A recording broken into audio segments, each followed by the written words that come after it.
হাতে যদি একদমই সময় না থাকে তাহলে কম সময়ের মধ্যেই কিন্তু বানিয়ে নিতে পারেন এই চিকেন অনিয়ন ফ্রাই, যেটা খেতে কিন্তু দারুণ মজা।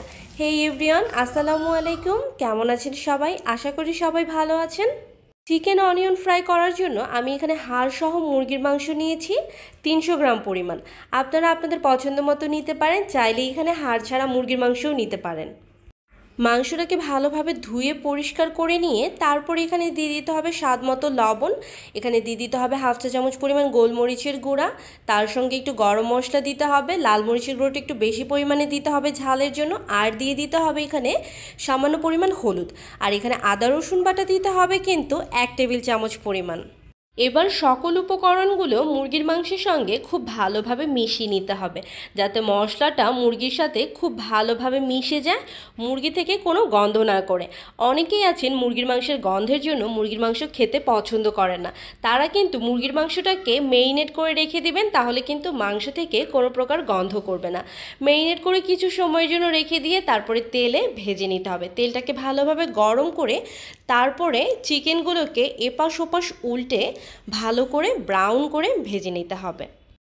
মুরগির মাংস রান্না করার সময় কিন্তু মুরগিটাকে তেলে এইভাবে ভেজে নিতে পারেন, তাহলে কিন্তু মাংসটা খেতে খুব ভালো লাগে আর মাংসের কোনো গন্ধও কিন্তু থাকে না। তো আমি মুরগিটাকে খুব ভালোভাবে এপাশ ওপাশ করে ভেজে নিয়েছি। এইবারে আমি সবগুলো মুরগির মাংসগুলো মানে চিকেনগুলোকে তুলে একটা বাটিতে রেখে দেব, আর হাঁড়ির মধ্যে যে তেলটা থেকে যাবে সেই তেলের মধ্যেই আমি বাকি রান্নাটা করব। সবগুলো চিকেন কিন্তু খুব সুন্দরভাবে ভাজা হয়ে গিয়েছে।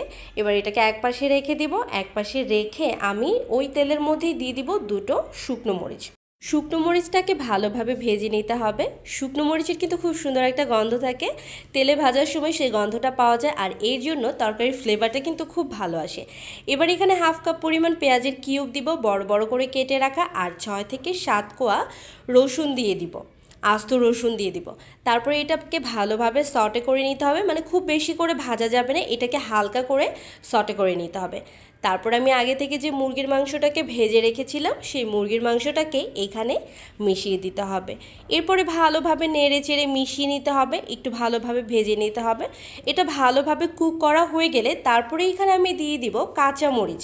কাঁচামরিচটা অবশ্যই আস্ত ফালি ফালি করে কেটে নিতে হবে, আর এটা কাঁচামরিচটা একটু কাঁচা কাঁচা খেতেই কিন্তু ভালো লাগে। কাঁচামরিচটাকে কিন্তু আগেই দিবেন না, কাঁচামরিচটাকে কিন্তু একদম লাস্ট পর্যায়ে দেওয়ার চেষ্টা করবেন। একটু ঝাল ঝাল খেতে কিন্তু এই চিকেন অনিয়ন ফ্রাইটা খেতে ভালো লাগে। তো এটাকে নেড়ে চেড়ে মিশিয়ে নিয়ে তারপর চুলা থেকে নামিয়ে নেবা। আমার রান্না কিন্তু প্রায় হয়ে গিয়েছে।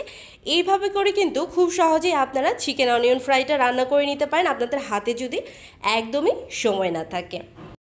আর এই চিকেন অনিয়ন ফ্রাইটা খেতে কিন্তু দারুণ মজা। এটা কিন্তু যে কোনো কিছুর সঙ্গে খাওয়া যায়, চাইলে ভাতের সঙ্গে খেতে পারেন, পোলাওয়ের সঙ্গে খেতে পারেন, কিংবা খিচুড়ির সঙ্গেও খেতে পারেন। চাইলে এটাকে এমনি এমনিও বসে বসে খেতে পারেন।